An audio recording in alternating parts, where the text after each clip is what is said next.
The sim racing collective GT3 Series continues its Season 4 adventure. We approach the halfway mark of the 6-race season, and to celebrate this milestone, we take to one of motorsport's most beloved circuits.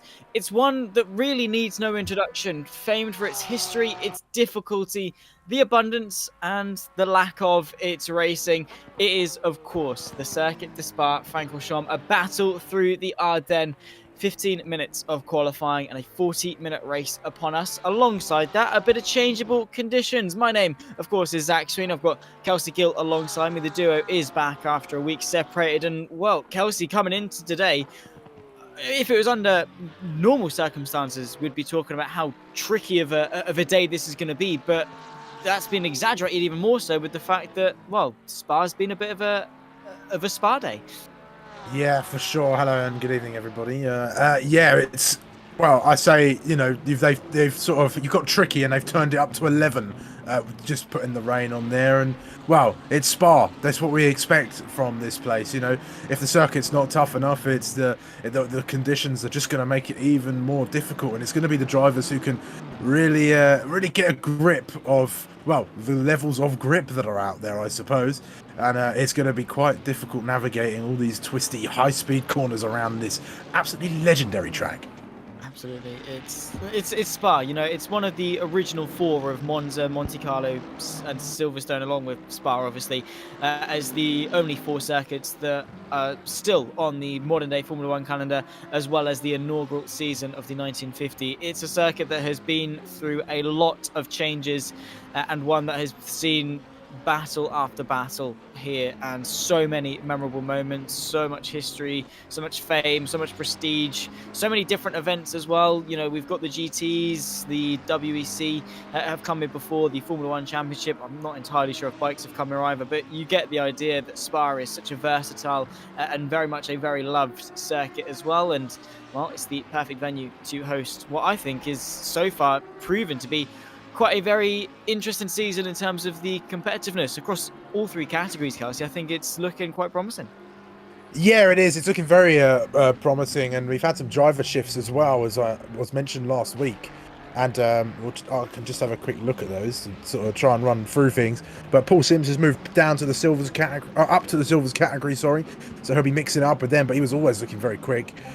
Morton up into the silvers as well. Shilstra down into the AMs, Kyala into the AMs, Cockle into the AMs, as well as Spell into the AMs as well, and then Hooter moving from the pros into the silver class. So that will certainly shift things up, and of course the halfway point as well. And some drivers, they'll be just trying to maximise their standings at the moment, I'd imagine, and it'll be a mission of just trying not to go as well. I guess just trying to get the best performances out as possible. Remember, there's a drop round, of course, and that does affect things. And somebody who can't afford to have a bad result today is Jamie Nuttall. 100%. Well, exactly. I was actually about to touch on that. Obviously, when we took to Silverstone for round number 1, he looked promising, but unfortunately, in the end, it was a DNF. He did not finish that race. And as Kelsey was saying, you only get one chance to take a drop week, whereby it's null and void. It basically didn't happen. If it's your worst result, it didn't happen.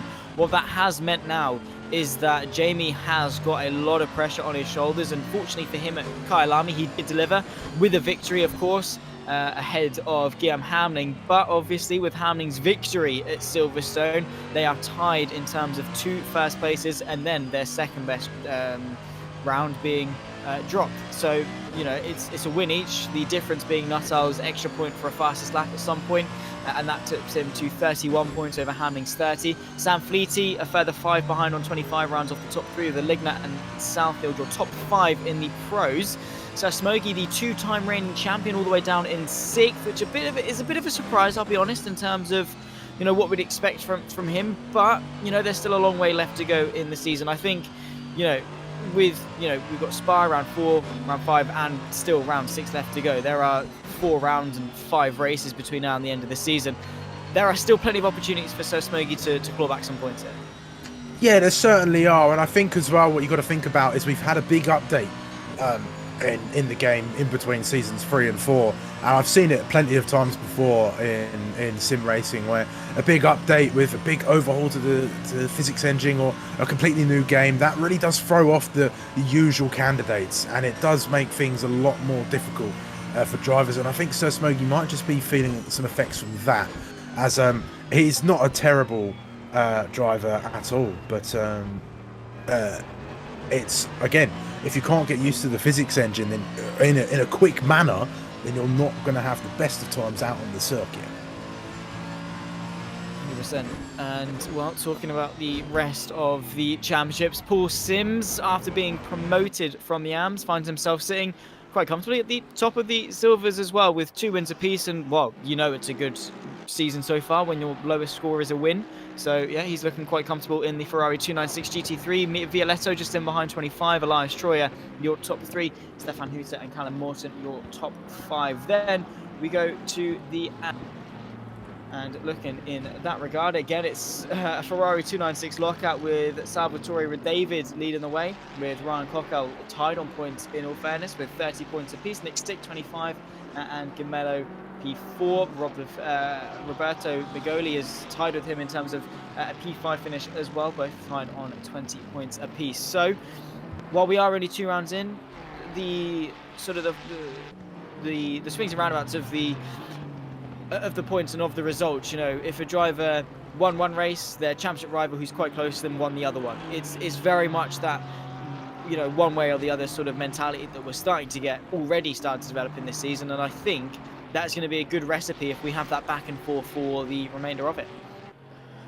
Yeah, for sure, and there's plenty of battles to go along as well, and I think Paul, it was just a matter of time before he got himself promoted up into the Silvers, I think, and he was he was already sort of leading them without being in that category as well. We just saw somebody falling victim to the tricky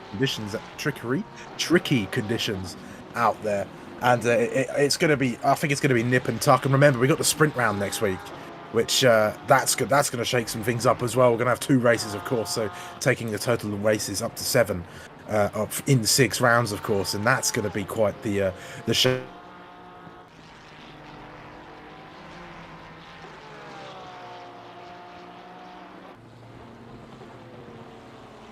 Season 3 took us to Silverstone. Season 4 takes us to Alton Park.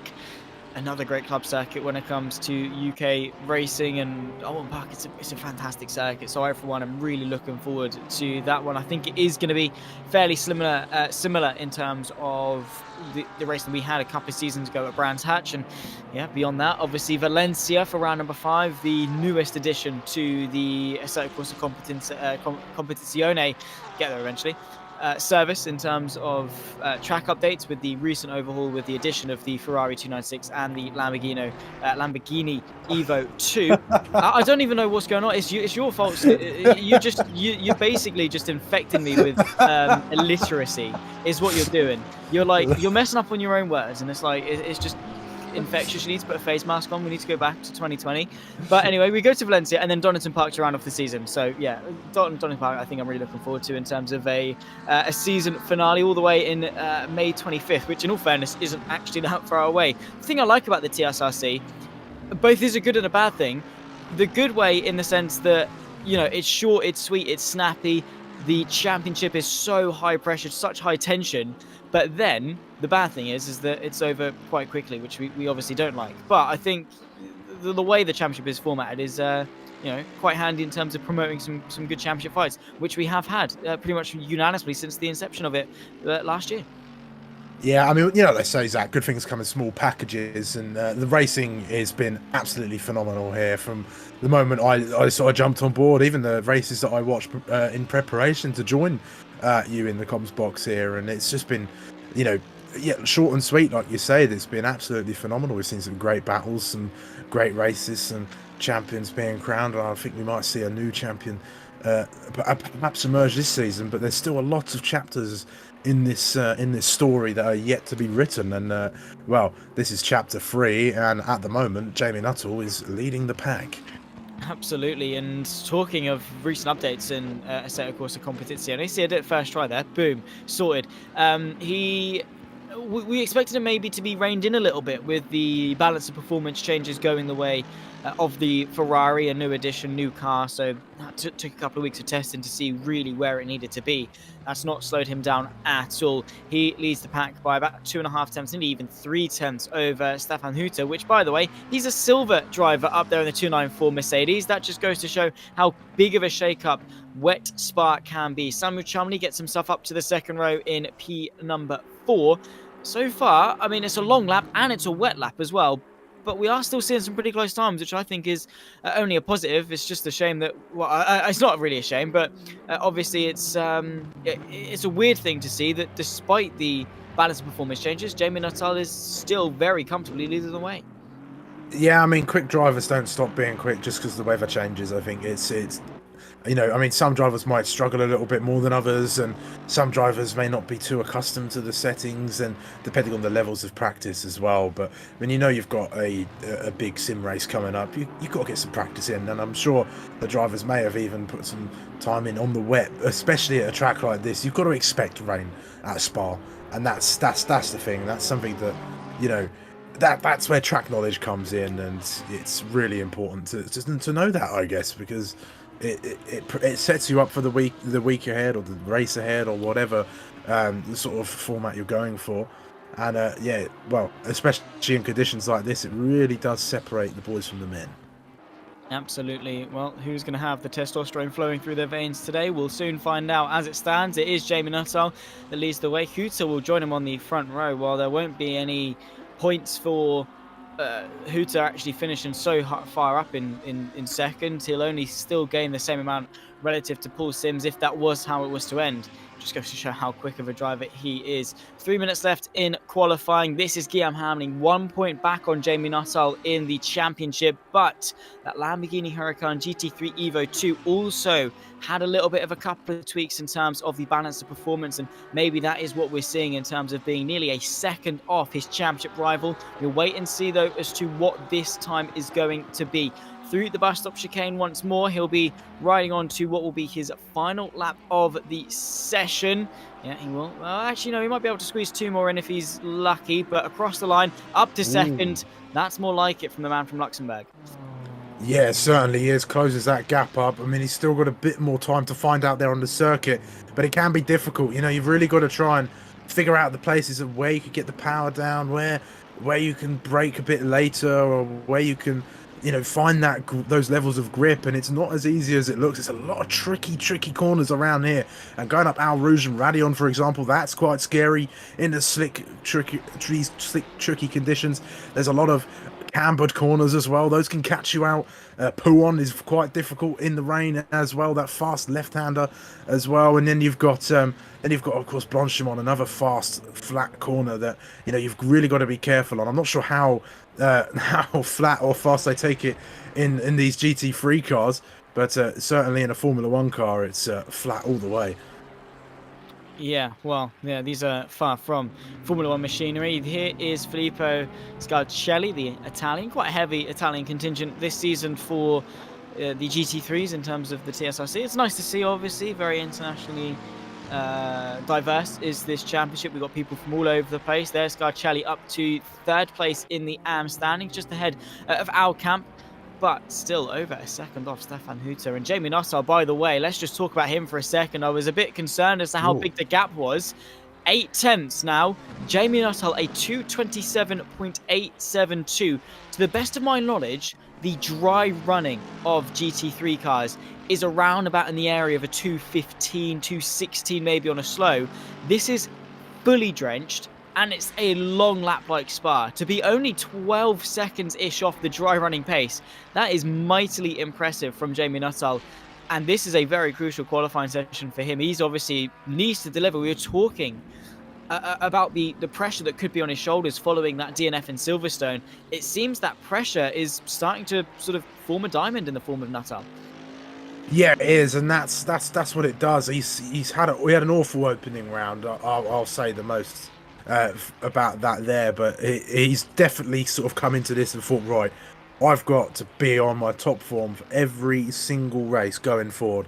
Otherwise, it's going to be sort of game over. That's a championship gone, and he's sort of put his championship winning hat on, if you want to call it that, and said, this is what I'm doing. And he's going out there, he's putting in the fastest times, and in crucial sessions like this as well. These are the ones you really got to nail, because one single mistake on a circuit in these conditions could cost you some vital points. 100%, and we'll wait and see as to what the track conditions are going to be going into the race. We are told it could be mixed conditions, maybe a dry to wet, a wet to dry transition. Who knows? We'll find out in the moments to come. Maurice Stryker in the incredibly striking Honda NSX. Once again, we're fitting it in towards Rivage. A corner once again of many names, and into a corner of even more names. The Jack Eeks corner, the Speaker's corner, the corner of no name, the left-hander, whatever you want to call it. There are so many different names. I'm sure it's going to be something we touch on again. Maurice Stryker out there for his final run, and I think it's nice that ACC has this dynamic where if you cross the we cross the line before the checker flag is waved, you are able to finish your lap. So it just allows that extra little bit of breathing room in terms of actually putting that lap time in, which around a circuit like this is definitely a nice bit of breathing room to have. Samuel Chumley gets himself up in a second place, though, in the 111 McLaren, albeit 8 tenths off the pole time, but ahead of Sir Smokey. Guillaume Hamling is still out on the circuit at the moment. What sort of sector times is he doing? When will he cross the line? Is it going to be enough to improve himself up onto maybe the front row, maybe even pole? Scott Ticehurst as well. He's currently sat in 6th. Only a couple of attempts will see him up into the top 5. It's 3rd from Ticehurst, and I think the pressure is going to be all on Hamling's shoulders here to deliver in this final moment. Yeah, he has Sir Smokey as well. He's found some big improvements as well. Stryker's coming through Blanchimont now to finish up his lap in the Honda at the moment. Let's see if he can get himself in towards the top 5. I'm not sure where Hamling is on the circuit at the moment, but he's got all the pressure on his shoulders to try and close that gap. I must say Nuttall did go a little bit faster as well. He increased his gap by 2 tenths over Hamling in the time between when we were last speaking about it and now. There goes Stryker into P7 at the moment. It's all eyes on Hamling. It is indeed. There he is into the final chicane. It's his final chance, really. His championship rival is by far in first place. He needs at least a top 3, maybe even onto the second row to really be into contention. It's over the curb. It's going to be a little bit slippery over there across the line. What's it going to be? It's second place and the closest margin to Jamie Nuttall that we've seen pretty much all session. There we go. Guillaume Hamling gets himself onto the front row. It's a championship leader lockout with Jamie Nuttall and Guillaume Hamling row 1. Samuel Chumley and Scott Ticehurst round off row number 2 with 2-time reigning champion Sir Smokey rounding off the top 5. Stefan Hooter takes pole for the Silvers. He'll round off row 3. Maurice Stryker and Millington 7th and 8th with Felix Cheff and Dominic Aligna, who won last time we were here in Spa whole 2 seasons ago, and he was able to do that in wet conditions as well. He rounds off the top 10 with James Wright and Eric Larson 11th and 12th. Then comes Sims and Southfield 13th and 14th. Southfield very uncharacteristically quite a long way down. Violetto 15th with Vyacheslav Volodya in 16th. Then comes Scarcelli, Alcamp, Red David, and Elias Troyer, your top 20. We'll look as the rest scroll their way through, because once again, we've got a very large field here today, upwards of, well, what is that, 38 cars hurling their way around the circuit at Spa-Francorchamps. We should be in for a very, very good race. Yeah, we certainly should, and it's just been the run of the season so far. We've had a good race. It's always going to have a good race in Kyle Army last week as well, and I think we're going to have ourselves a good race here. It looks like it might be starting wet and then going dry, which that should be quite interesting. Who could acclimatise to those wet settings the fastest, and then of course who can then go and acclimatise to the dry once the conditions do change back over.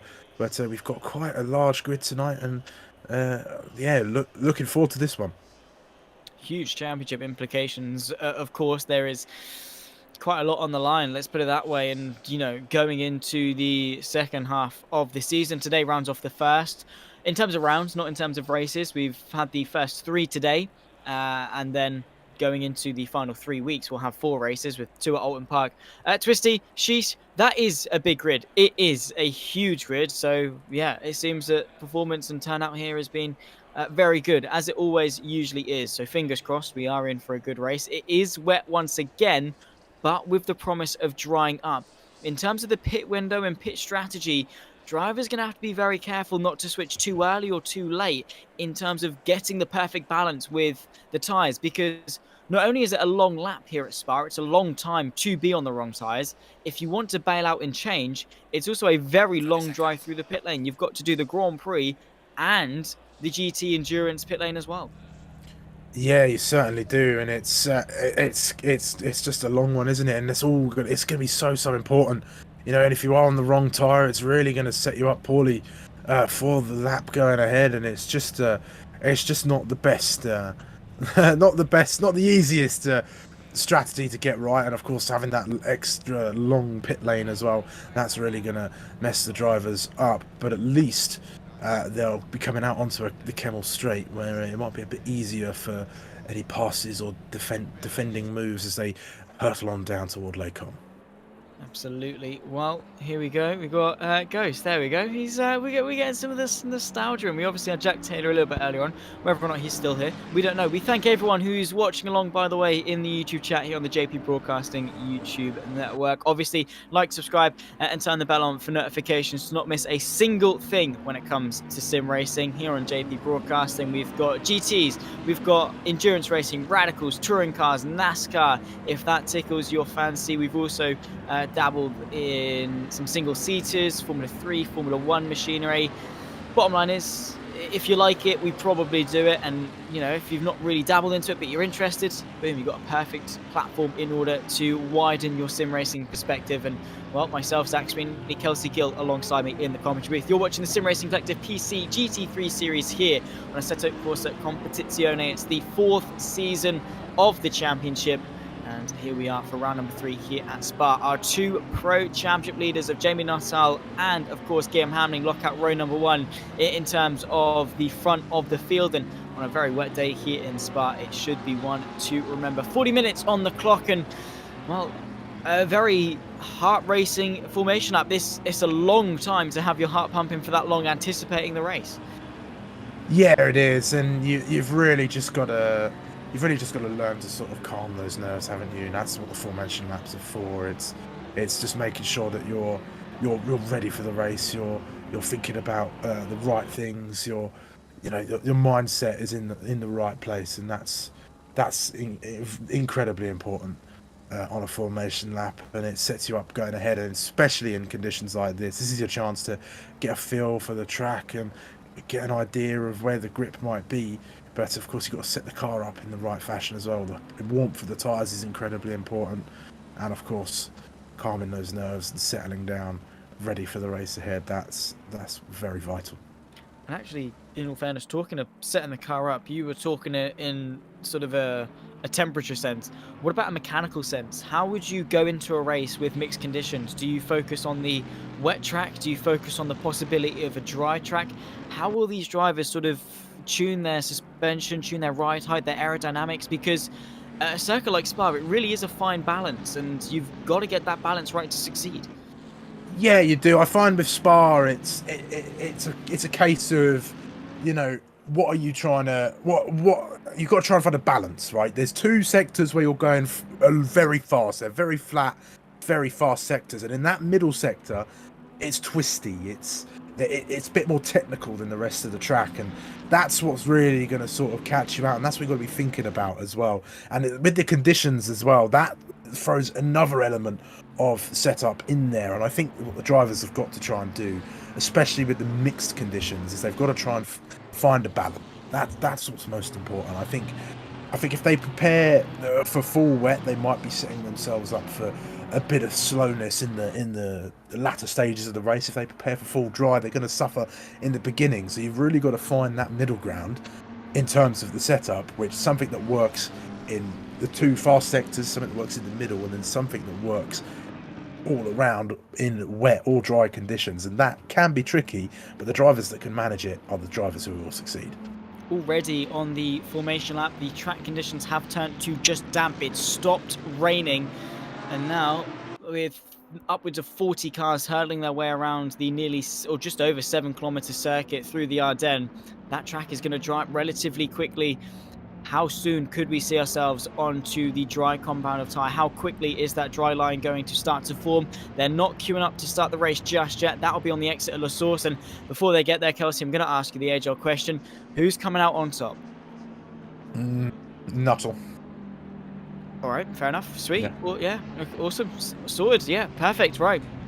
His paces look very good in the wets. Now it's changeable conditions. Now the track is going to change corner after corner, lap by lap until, well, even when they get onto the dry compound, because the track is going to be green. There's no rubber laid down.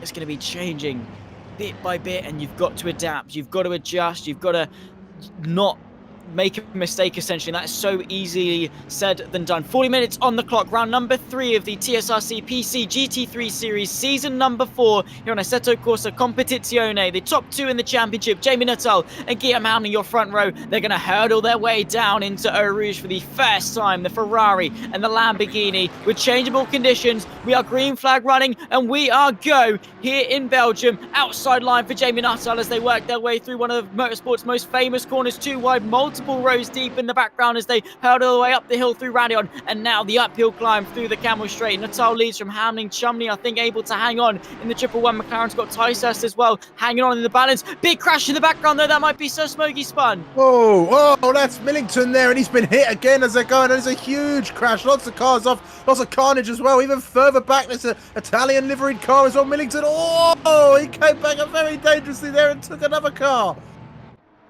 Wow, huge stuff, and on a straight line, it just goes to show how tricky the track is at the moment. Nuttall able to get through cleanly. He's not actually in P12. He is going to just ascend the order very quickly. I think it's because a couple of people escaped back to the pit lane that it's sort of getting a little bit sketchy in that regard. But a big chain reaction, a small fuse and a small spark, and it all just went very up in flames very quickly, and hopefully those flames sort of dried the track out a little bit, because maybe then we probably won't have as many crashes. But there we go, through Pouon for the first time, and good news for Hamlin is he's keeping Nuttall under a bit of pressure. Yeah, he is, and I'm surprised there wasn't too much carnage going through Eau Rouge and Radion, and Nuttall did the best thing he could and sort of get the better start, use that outside line, close that door off on Hamlin as quickly as he possibly could and get himself ahead. But Hamlin looks like he's got the measure of him. He's keeping him honest for the time being. He's staying present, but he's got Chumley as well. He's not too far back either, and of course the drivers behind, they'll all be looking for an opportunity to get one place up over everybody, but it's all going to be eyes on the front. It's Nuttall chased by Hamlin and Chumley and Ticehurst. Absolutely, and well, in conditions like this, in all fairness, I would say I would rather be in Hamlin's position than Nuttall's. He can see what Nuttall's doing and sort of make those quick adjustments in these changeable conditions. He's got a reference point. He can see what Nuttall does and says, right, if he messes up there, I won't do that. And obviously, if it works, he's going to then copy him. It's those things that really do help you as a driver, help you to adapt and help you to close the gap. Here's Jim McGowan for Sen City in a very nice looking Mercedes AMG GT3 car. He's on the back of Morton. Into the pit lane comes Ghiardi for the AM Championship. And well, when you've got conditions like this, it's almost a guarantee to have a mix-up between the classes.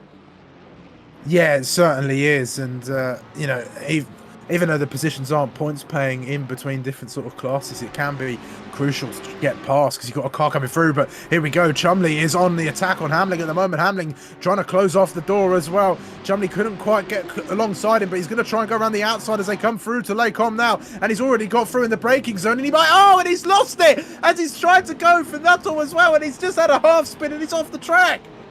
Oh, how easy it is to happen. And over the sausage curbs at Lake Com, he's going to rejoin the circuit. P11, P12, maybe even P13 by the time he gets to Rivage. That's heartbreak for Sam Chumley, who sent the move to the inside and maybe got a bit too greedy. Was on the wetter side of the circuit, if you like. Even on the second lap of the race, the racing line will have had the water dispersed from it. It's so easy to get the braking all sorts of wrong in these conditions. You've got to be so careful and so precise. So unfortunately for the McLaren, it's a lovely looking car, one of my favorite looking cars in motor racing in general, not just in terms of the GT3 field. It's also very quick at the hands of Samuel Chumley, and unfortunately it's not exactly where he's going to want to do. Into La Fagna once more, and he's trying to work his way past the Porsche for P11, potentially Elias Troyer, I think. Indeed so, as a little bit of contact there, and that's always going to be a bit sketchy when it comes to conditions like this, as Maurice Stryker is knocking on the door for him. Samuel Chumley, you can see he's sort of driving with a bit of desperation in his hands. Yeah, that incident would have shaken him a bit. It would have sort of knocked him off of his stride thus far, and he's got to remember he's got 35 minutes left. This is a long way to go at the moment around a very long track as well. So he's just got to get his head back down. Remember, he's fighting Striker, not Troyer here. So that's what he's got to think about here. And Striker's been looking like he's got a bit of measure over Chumley at the moment, but if Chumley can get back in the swing of things, he can take the fight to Striker in the Honda.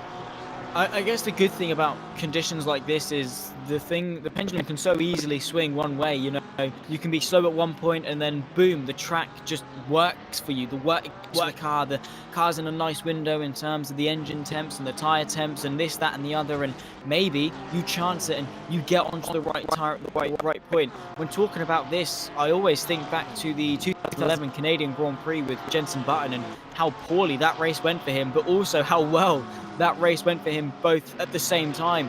And it can so easily switch the other way if you just keep at it, if you hammer in at the laps, if you put the work in and you do not let the mistakes and the hardships get to you. Samuel Chumley, I think, also in a McLaren, so maybe we could see a similar performance, but who knows what's to come. It's still a 34-minute race with changeable conditions, and a pack as competitive as this, all it takes is just finding the edge, and he could still very well and truly ferment himself quite far up inside the top 10.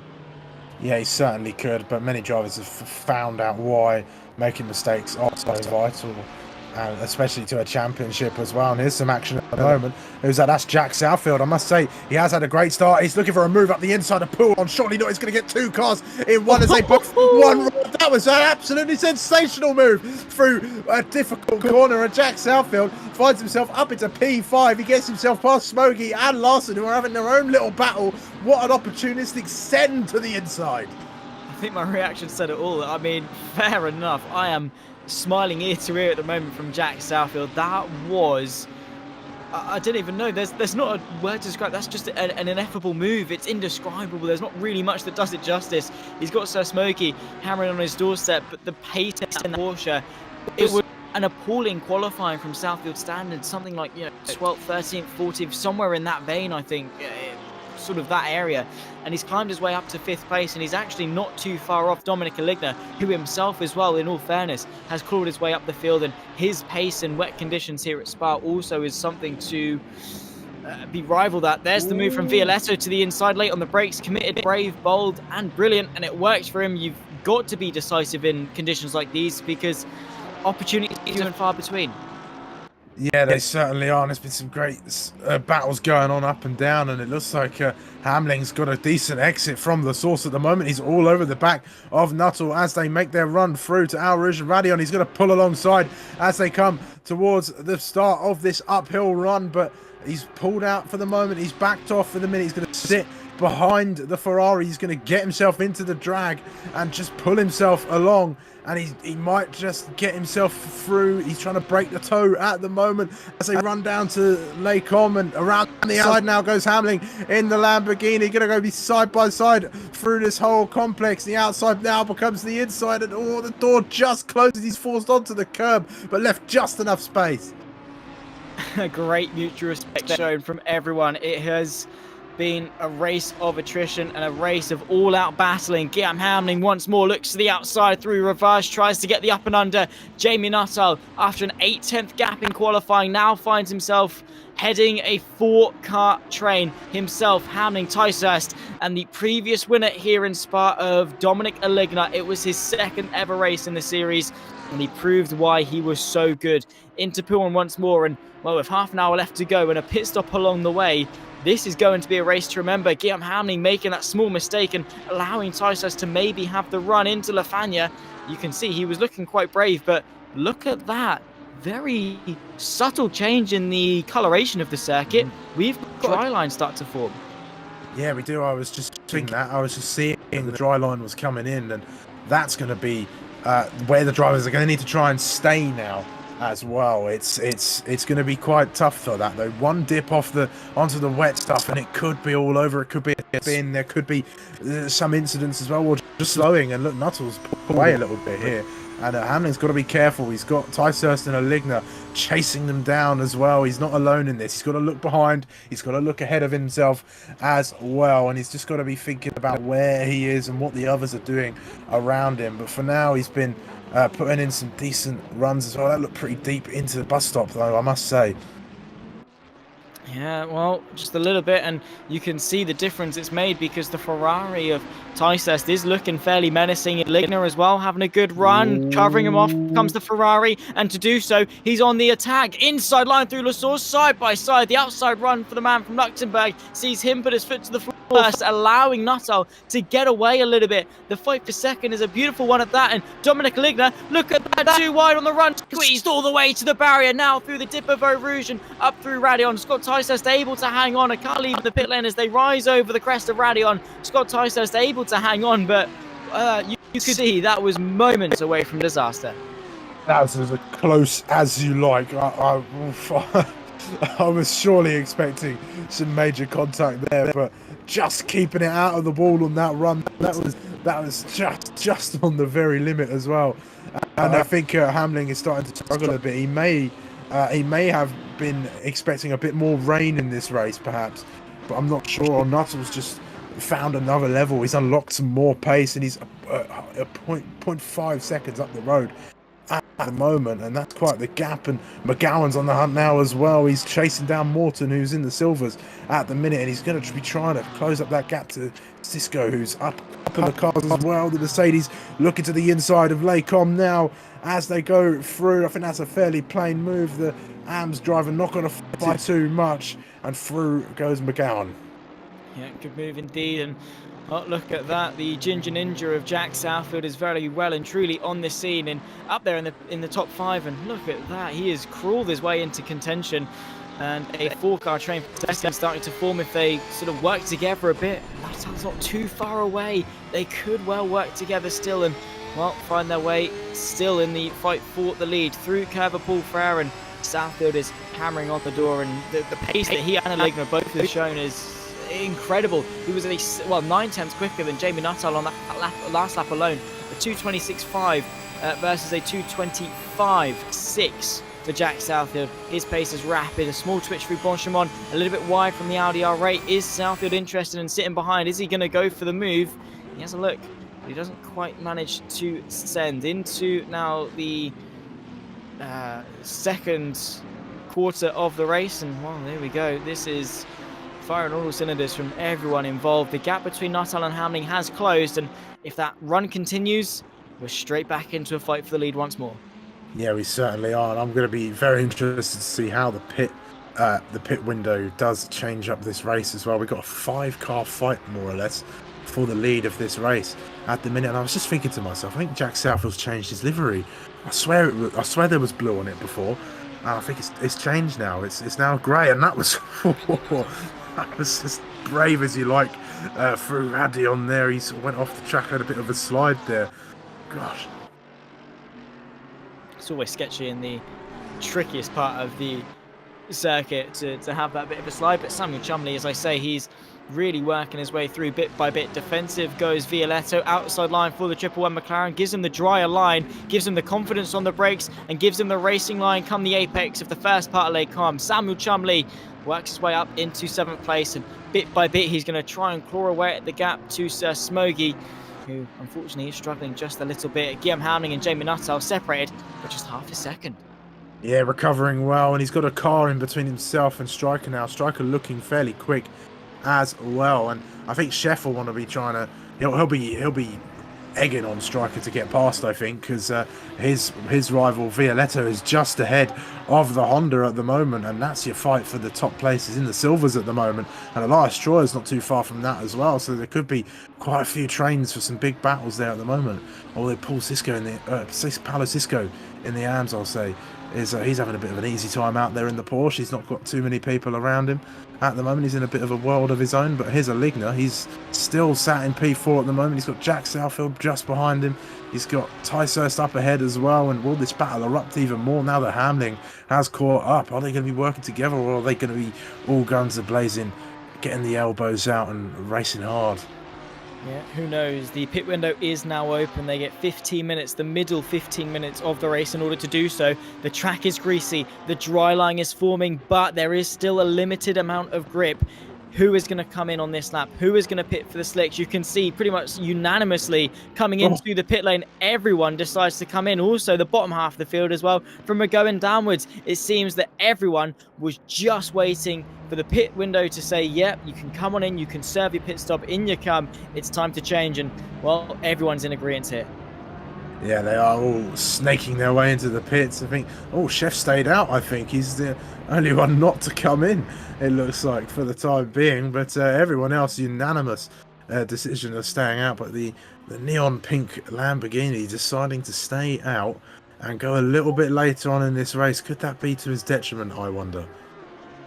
Oh, I mean, it's a long way round. He's going to try it maybe for some track position. He's got to keep those wet tyres cool, though, is my problem. And maybe people are going to have a trouble getting the slicks up to temperature. Maybe it's not time. Who knows? What could Felix Chef do? You can see him actually having to take to the wetter part of the circuit to keep those tires cool, to use the water to bring the temperature down, to bring the carcass and the core temperature of the tire down. I'll be honest, I do think this is a mistake. But who knows? It might well work for him. He probably knows better than we do. And I guess when you're in a position like Chef is, you know, when you're in the midfield, you're not really making much progress forward. What's there to lose? You might as well just go for something different. Yeah, you never know what will work, really. And, well, that was a send from right, wasn't it? It was almost taking out McGowan in there as well. I'm not sure that was exactly planned, but he really sort of went for it there, didn't he? Yeah, well, you've got to be confident, as we say. It's the half-bothered moves where you're like, do I go for it? Looking left, looking right, I'm on the brakes, and then I back out, and then boom, you're into the wall, or you spun yourself out, you spun the other guy out. You've got to go for it. You've just got to say, sod it, late on the brakes, commit, and in some cases, trust the ability, trust the car you got underneath you. Jamie Nuttall, a very, very quick stop, it must be said. Obviously taking tyres, everyone taking a little bit of fuel, I think, maybe a dash of fuel. Here's Guillaume Hamling side by side with the Ferrari Scott Ticehurst, outside line for the Iron Lynx Lamborghini. Again, it's the dry line, and it should give him more confidence, but the Ferrari is going to stick it in on the slicks. One to see is just a little bit, gives the space to the Lamborghini, tries to get the up and under as they run their way through Malmedy. Once again, it's going to swing the way of Guillaume Hamling, but the run goes the advantage of the 352 Ferrari, who looks to the inside. He's got Dominic Ligner on the scene. Now to the outside of the off-cambered Ravage, downhill, of course, as well. Not going to aid itself too well to running side by side that way through, but yeah, Guillaume Hamling able to hang on for now. Felix Chef finally into the pit lane, and well, now we see if the strategy has worked. But Nuttall with probably the perfect pit lane that he could have asked for. And I wonder what he's got in his pits that everybody else doesn't. How's he gained 3.7 seconds over everybody else? It's just, I don't know. They all came in at the same time, Zach. I'm just baffled. Well, Absolutely I mean, baffled. You know, with a track as long as this and conditions as changeable as this, you really can't chance it in some cases, because, you know, if you stay out and you get it wrong, it's a long way around. I'm sure you'll know sort of from the Formula 1 games, in the sense that when DRS is disabled and you're still on slicks and you go around Spa, you're losing a lot of time. It's a lot different to what it would be at the Red Bull Ring, which is a shorter circuit, and you know, you're less corners, so in theory you should lose less time per corner and thus less time per lap. But a circuit like Spa, you've just got to go with the track that you've got at hand, and also try to predict how the track is going to change over the course of the coming moments. And well, that's exactly what these guys have done. They didn't want to leave it up to chance. They knew the track was going to get drier and drier and drier, and maybe to the point that, well, by the time you get around for the pit lane, you've probably overheated the wets and gone way too late into your stint. Outside line for Dominic Ligner. He's looking very, very feisty in the rearview mirror of Scott Ticehurst. So Smokey as well, ahead of Jack Southwood once again.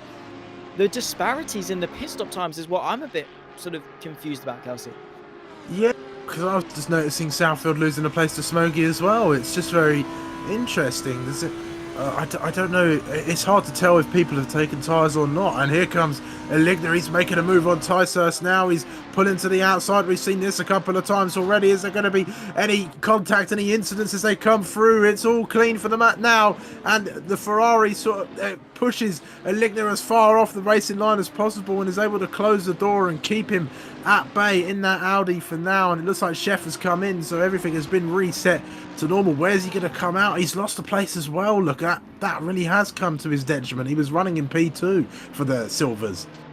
Absolutely, it's really not been a good couple of moments for him, but this fight right here is all the attention that we're focusing on. How brilliant is this fight here? It's been respectful, it's been mature, and it's been thought out, and great respect given. Obviously, it takes two to tango, and both of them not giving an inch, but also not going over the inch mark. And yeah, Nuttall gained 5 seconds on the cars behind. Probably didn't take tyres, which confuses me considering how wet the start of the race was, unless he just didn't take wets at all. I'm not entirely sure. As side by side, Buehring making his way past the Ferrari of Magoli into Rouge and Radion.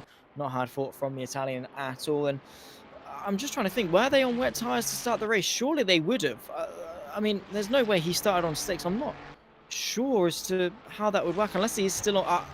Again, I'm perplexed from that from Nico Waldman. Obviously, he's a veteran of the series and knows a lot better than I, but yeah, I'm really not sure as to what his strategy would be in that regard, and what his thought process would be. And obviously, we can't see exactly what tyres they're on as Eligner, once again to the outside. I think what Eligner's doing, unfortunately, is going too fast in, which is tampering it on his exit on the way out. Yeah, and I just wish there was an easier way to tell what they started on. Maybe Nuttall did start on slicks because he knew it wasn't going to be raining for long, but it doesn't make too sense to me. And yeah, I don't know, but I think it's helped Smokey actually, because he's actually caught up onto this train now, and he could be fighting for a place on the podium. But that gap is coming down. Hamling is pulling away from the rest of them behind him as well. So I'm just interested to know exactly what sort of options the drivers went on at the start of the race, because it seems that it was a big split, especially to have such disparity between the times of coming out. And Eligner, he's trying to make a move once again, trying to find a way around the outside of Lecom. It's not going to work though. He wasn't quite close enough, and if he's not careful, Smokey might make a send as well, and TSRC making that Ferrari as wide as possible. Absolutely. Once again, the downhill run in towards Ravage. Eligner not quite close enough, but he has now got to be careful of Sir Smokey. Also, Jack Southfield into the mix. Look at the gap between Hamling and Nuttall as well. It is coming down bit by bit, lap by lap. But into the final half of this race, 18 minutes left on the clock. What could happen? What is yet to expect? And, well, we'll soon find out. All the answers to all of our questions are soon to come in the third round of Season 4 of the TSRC PC GT3 Series here on Assetto Corsa Competizione. Dominic Eligner into Lafagna. Not quite close enough relative to Scott TSRC to move his way up onto the podium. The pressure is on, and, well, it's only a matter of time until once again those two go side by side. Yeah, it certainly is, and this is quite the train of cars, and look who's creeping up on them as well. Samuel Chumley, he's not too far away on this, so this could be even more cars in the fray at the moment if he can put the laps in and close in. But the gap is somewhat fluctuating between Hamling and Nuttall. I'm just keeping an eye on it. As Nico Velman says in the chat, Nuttall gave 5 seconds of the cars, probably didn't take tyres. He must not have, but it still doesn't answer the question of did he start on wets or slicks. And if he started on slicks, it was a brave move for sure, and he was just sort of banking on being able to defend. Or if he's still on wet tyres and he's got some decent pace at the moment, but is that going to last? There's still 16 minutes or so in this race. There's a lot of questions and a lot that we're trying to figure out here as the racing continues to rage on. As Sir Smokey, he's just cut under a Eligner, and he's going to have a go as they go through side by side. They're going to go up Al Rouge and Radion now. They are indeed. Look at this beautiful stuff. Who's going to back out first? It's going to be Sir Smokey.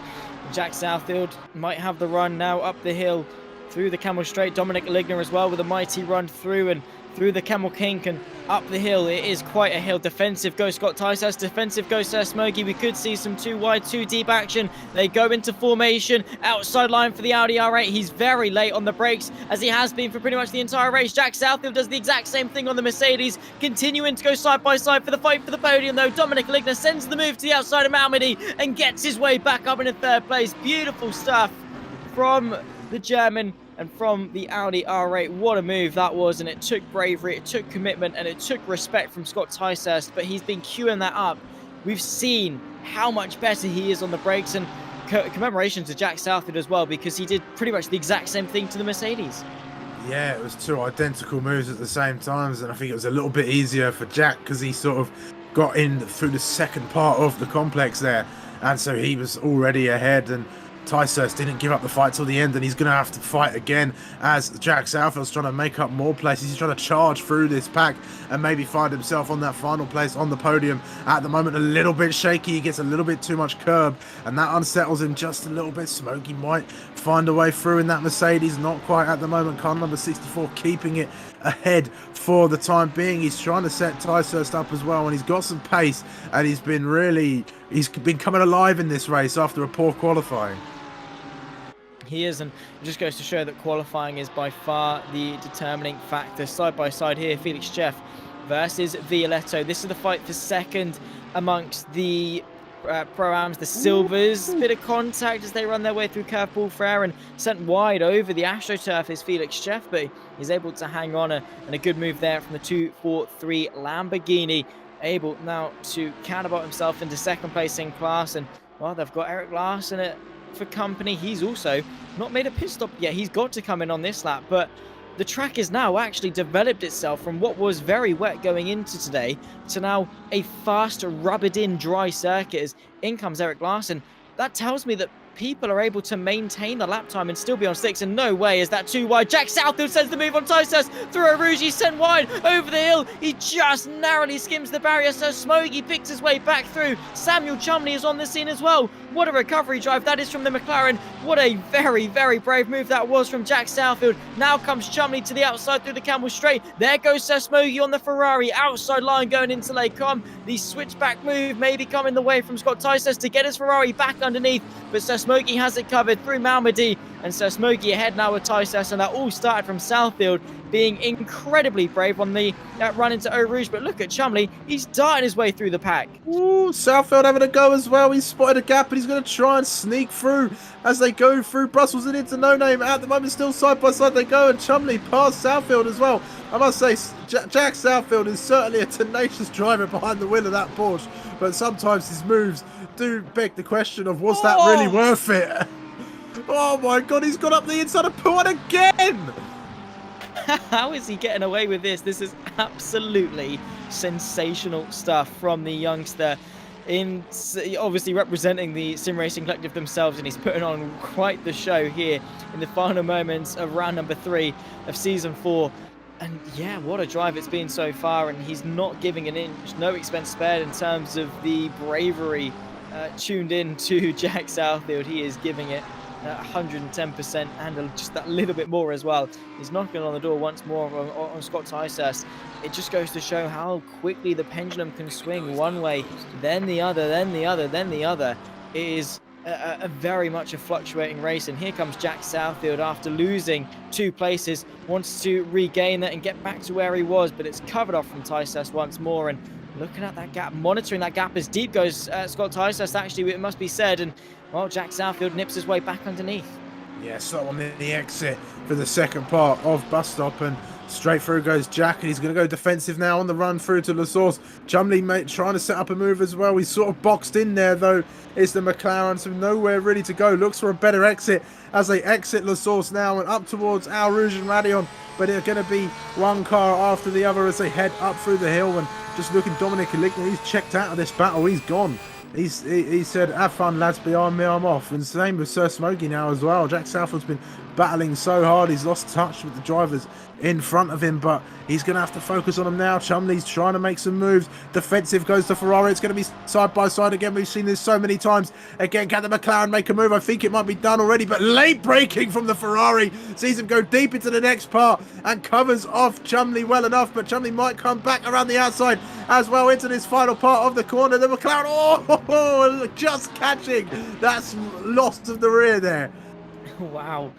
Sideways action from the McLaren. I do know it is quite a perky car in the sense that a lot of the action does take place on the front end of the car, and it's very easy for it to snap out of place. But Samuel Chumley is driving with fire in his heart after the early incident that saw him spin round at Les Combes. He's been on a fight back since, clawing his way bit by bit, charging his way through, and now amongst some of the big boys, the main pack of cars that we've been indulging in for the majority of this race. Look into the gap between Jamie Nuttall and Guillaume Hamling, though. That's been swings and roundabouts, really. We'll see as it updates now. 4.1 seconds still. Guillaume Hamling seems to close, then lose a bit, then close, then lose a bit. And while he's got the fastest lap, it seems that Nuttall does just have enough to maintain the gap and keep it at an arm's length. And whatever he did during the pit lane sequence has really worked out for him quite well. Yeah, if you need to have any notes written down on managing a gap, then talk to Nuttall. He's been doing so well at the moment to keep that gap, and you know, I'm still baffled as to what sort of tyre he started on. But Scott Tyson's got himself a drive-through penalty. What's he done there in the Ferrari? My best guess would be track limits infringement, similar to what he's just done there, whereby you run off the circuit and you rejoin. If ACC deem that you gain time, that's 1 mark against your record. So you get that 3 times. You do it again, it's a drive-through penalty, which here at Spa, it's a long time. It's a long, slow, grueling, painful pit lane. And that, unfortunately, is going to spell an end to Scott Tyson's chances in this race. He's going to pull in and probably fall out, well, probably definitely actually out of the top 10 places behind Felix Cheff, Violetto, maybe even Wright as well. Who knows? Only time will tell. But it's definitely not going to be to what Tyson would have liked come this race, because, in all fairness, bar the drive-through, he's driven really well. His moves and his defense has been second to none almost, as Samuel Chumley, despite the fact he knows he's got a drive-through, still wants to get through the old-fashioned way. Yeah, he does, and he's I mean, most drivers will want to get past the old-fashioned way, even when penalties would change the result as well. I mean, you know, we talk about it often when we're racing at the moment, but you know, telling a driver to back off is not an easy feat at all, and I wouldn't recommend it. It's like talking to a brick wall. Oh yeah, the competitive spirit of racing drivers is, you know, once it takes over, it's taken over. You know, there's no waiting around. You know, you're a racing driver, you see competition, you want to have fun. It's just, for me, I know a lot of people are probably going to be like, well, what are you talking about? Just sit behind. Why risk your race just for the sake of doing it in the cool old-fashioned way, you know? But for as racing drivers, you strive for that competition and to just have a bit of fun. You know, Samuel Chumley, he's been fighting his way through. The last thing he's going to want is just to have a cautious coast to the finish because the guy in front of him has been given a drive-through. That's not what he wants at all. So he is going to be trying tooth and nail to do it the fun way. But I can see obviously both sides of the argument. Just for me, I don't really care. If there's a position to gain, I'm going to gain it, regardless of whether or not they're coming into the pit lane soon. There's Samuel Chumley, though, very close to the rear end of the Ferrari, who is probably coming into the pit lane, goes to the outside and brakes quite late, does the 111, and just that little bit too late as into the pit lane comes Scott Tyson. So he didn't really need to lose that time, but he gave it a good go anyway, and well, maybe that mistake could reel Marie Striker into play and give him someone else to battle with. Yeah, he'll hope it isn't that, because he might be kicking himself for that move. But you know, you've got to try, haven't you, to try and get past, and it may not have been overly worth it in the end. But if it did pull off, it would have been just getting past that a little bit quicker, which, you know, every little helps, I suppose. Absolutely. You know, it all adds up in the end, and Tyson will see where he rejoins the circuit. It will sort of obviously catch him in the pit lane with Elias Troyer, who I think maybe has already driven past him. Yeah, he's long gone.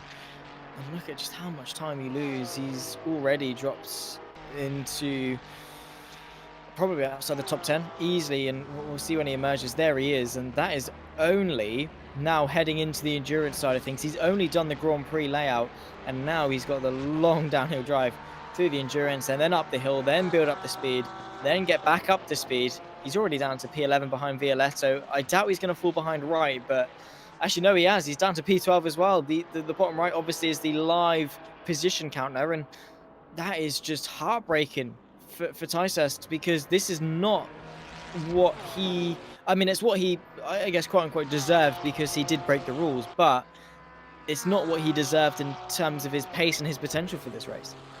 No, and I was just watching the track map as he was going, and he's just dropped past Cisco as well, I believe, as far as the track map is concerned. The tower will update itself, of course. There it goes.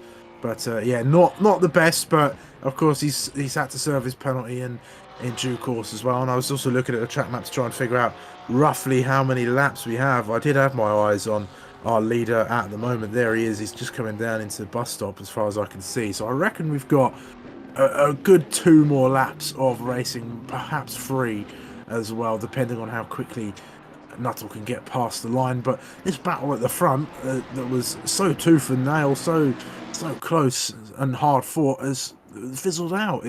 They've all sort of gone their separate ways, and they're in their own little races now. Yeah, just a little bit.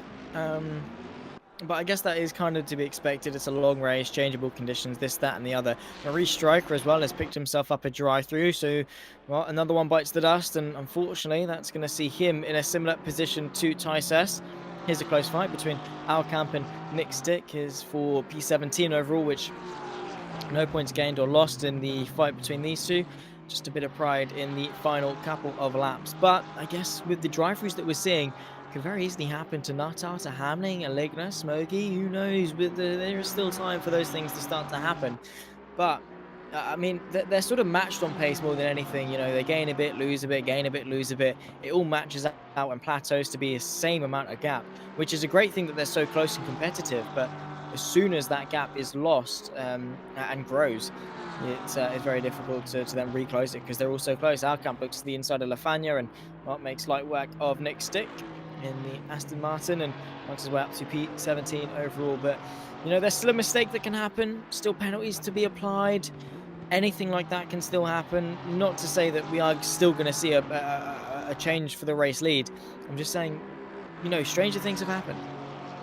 Yeah, they certainly have. And I was just looking as well, Miglioli and Larson, they've not come into the pits.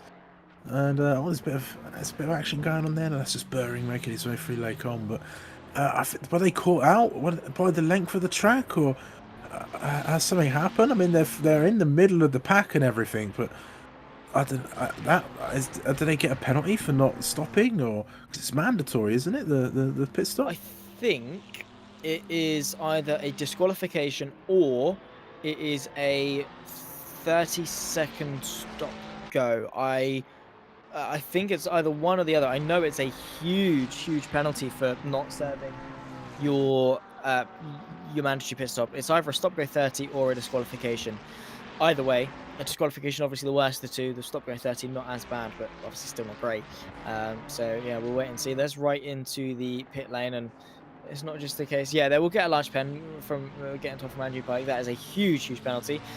And yeah, it's, you know, you've got 15 minutes to do it. You've got about 7 laps really to do it as well. Well, more closer to 6 with like the overlap between laps. But you know, at the end of the day, there's no real excuse, I think, for actually missing the pit lane. You know, they might argue that they were blocked on their way in, they had to abort it or something or other. But at the end of the day, you had plenty of time to do it, and there's not really any major sort of defense for the fact that you just missed your window. I don't really see any reason as to why they would purposely miss it. Yeah, there's no benefit, is there? If you're just going to get punished straight after, then there's no point missing that window. And it just makes me think, was it on purpose, or were they just trying to go late and they were caught out, perhaps? That's the only thing that I can fathom as to what's actually gone on there. But I'm sure we'll find out at some stage at the moment. But I think I was about right, Zach, in saying that we've got one more lap after this one, as our leader Nuttall is making his way through Pouon at the moment on the track map, so he should make it to the line before we run out of time here. Absolutely, yeah. On to the penultimate lap of the race, and it has gone quick. Here's Scott Tysest on the back of Cisco, the AM leader as it stands in the 97 Porsche.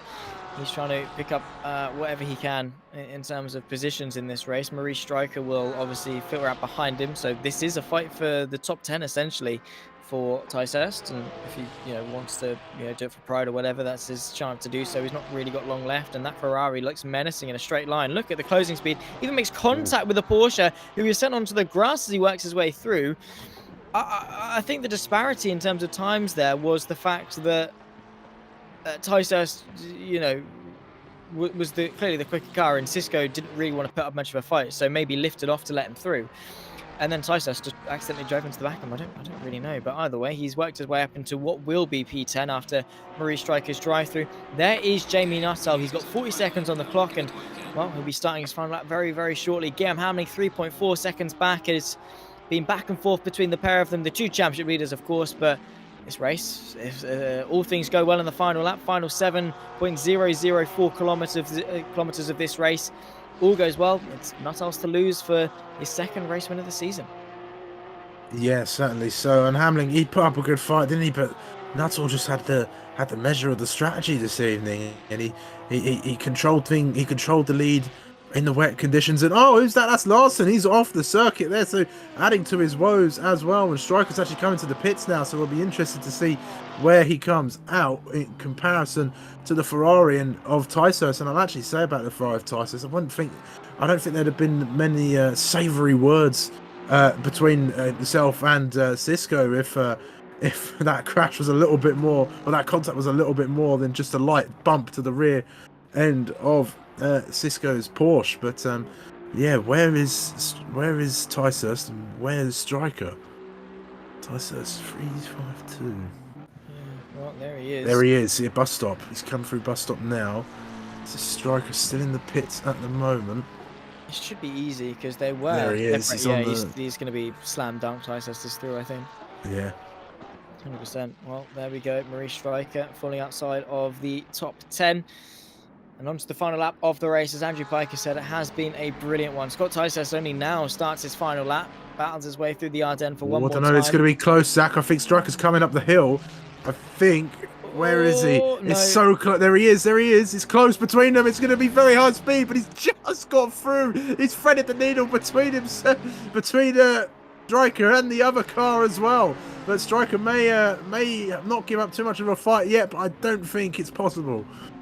Yeah, well, the build-up of speed really was the woe for Maurice Stryker, but all attention is on this man right here. Jamie Nuttall took pole by the biggest margin we've seen in a very long time here for the Sim Racing Collective GT3 Series, season number 4. He crosses the line first, 3.2 seconds clear of his championship rival of Guillaume Hamlin, extends the lead with his second race victory of the season. Jamie Nuttall took a sabbatical and he's firing guns a-blazing here for season 4. Guillaume Hamlin and Dominic Aligna join him on the podium. 3 fantastic drivers at a very fantastic venue and a very fantastic race here to mark the halfway point of season number 4. So Smokey, Jack Southfield and Samuel Chumley round off the top 6 who are fighting tooth and nail through the entire 40-minute battle. Elias Troyer for the Silvers, the 63 Porsche, sees the checker flag first in his respective class, and the very, very green Porsche joins a very long list of victors. Felix Cheff as well, P2 after an unorthodox strategy, sees him in second, with Violato will join in third. And here comes Paolo Cisco for the Nord-Est Racing Team, a very good team in terms of their performances here today, in terms of this season and last season, whether it be a championship win or race wins and podiums. Cisco, here we go. He's, well, very much impressed today in the Italian-looking Porsche. Yeah, I kind of like that livery, Zach. It's very simple, but very good. But yeah, he's had a great race out there for the AMS at the moment, and he's sort of been in a field of his own, and he crosses the line now to come on the top of the AMS as well. Great little race there, and I think Miglioli, he'll get a huge penalty, or so I'm told. So I think Nick Stick and Kyle are going to make up the AMS podium, perhaps, depending on how big that penalty is. Yeah, well, we'll wait and see. I think it might go in the way of Kiala. I will be honest. Here's Callum Morton along with Salvaneschi across the line. And, well, fourth and fifth are settled for the Silvers. It's a long lap and a very big field, so we are waiting quite a while for the race to actually end. But yeah, we'll run you through the final finishing orders for everyone involved for here the Belgian race here today. And well, it's been a brilliant one. Go ahead, Alcamp across the line for the Aston Martin. And 130-second penalty for not taking your mandatory pit stop, a 2-minute penalty. You lose almost a lap. 10 seconds. Yeah, you essentially lose a lap for not taking tyres, which is a write-off for your race. So it is going to be Kiala and Wells that join him on the podium. And, well, after 40 minutes of racing action, here is how they round off for the Sim Racing Collective race number 3 here at Spa. It's Jamie Nuttall, Guillaume Hamling, and Dominic Eligner, your podium. What a sensational battle it was amongst our top 5, of which Sir Smokey and Jack Southfield round off. Samuel Chumley, the fight back from the 111 McLaren 720S, sees him 6th. Elias Troy victorious in the Silvers, joined by Felix Cheff and Violato 7th, 8th and 9th overall. And the top 3 locked out in the Silvers. Scott Tyser rounds off your top 10 with Marie Stryker just less than a second behind. Very late drive-throughs for the pair of them. See them fighting for the fringes of the back end of the top 10. Cisco victorious for the AMs. Savanecci, Morton, Alcamp and Magoli behind, with Nick Stick rounding off the AM podium. Then comes Wright, Kiala and Wells, your top 20, Buring and Fuller. The rest of the screen will let them run their way through and you can see the rest of the finishers and the non-finishers here today. Kelsey, I have to say, the changeable conditions, the qualifying session, the all-out rule that we had, it was a race, I think, that we're going to remember. Yeah, it is. I think what the changeable conditions did, what the rain did, is it opened up those drivers who are a bit more accustomed to driving in those sort of tricky conditions. And it meant that they were a little bit further up than they maybe would have been in a dry session, perhaps. And it meant that the likes of it meant that the drivers who would have done better in a dry qualifying had to sort of fight their way through, and it closed up the grid. It gave us a big fight within the top 5 or 6 drivers there, which was very exciting to watch as well. And we lost quite a few drivers, actually. Guttingly, Paul Sims, after his promotion, got lost out of that race. And we also lost the likes of Josh Millington as well, who he could have been easily involved in that fight toward the front as well. But it was a great race. And yeah, changeable conditions, we love them. We do indeed. And, well, there is hopefully more of that to come in the seasons and the races to come here for the Sim Racing Collective. In a week's time, we take to round number 4. We take to Alton Park for this sprint round, a reverse championship 25-minute race, a 15-minute qualifying, and we go again for 25 more minutes of racing action. Same time, same place. In a week's time, we'll join you on the 11th of May 2023, 8 p.m. here in the UK. Transfer that to whatever time zone you are in around the world. You are not going to want to miss it. Make sure you are tuned in on the JP Broadcasting YouTube channel, and for good measure, like, subscribe, turn the bell on for notifications as to not miss it. Coming up, we've got a lot in terms of sim racing action tonight. Of course, the Radical Racing Series is already taking place. If you want to go and say hello in the YouTube chat once you've rounded off here, which, you know, be welcome to, and then keep an eye out, because on average I think we've got at least one a week, upwards of sort of 3, 4, 5 broadcasts throughout the week per day alone. So you're never going to miss out in terms of sim racing action. My name has been Zach Sweeney. Kelsey Gill has been alongside me. We've had Kieran Sharp pointing the cameras behind the scenes and making sure we follow along with all of the action. But unfortunately, ladies and gentlemen, that is going to round off all of our action here today. Spa brought brilliance, changeable conditions, a fantastic qualifying session, and a fantastic battle with huge championship implications. Jamie Nuttall, Guillaume Hamling, who is going to come out on top in a week's time? Well, we wish you to be here in a week's time when we find out. But in the meantime, take care and a very warm goodbye.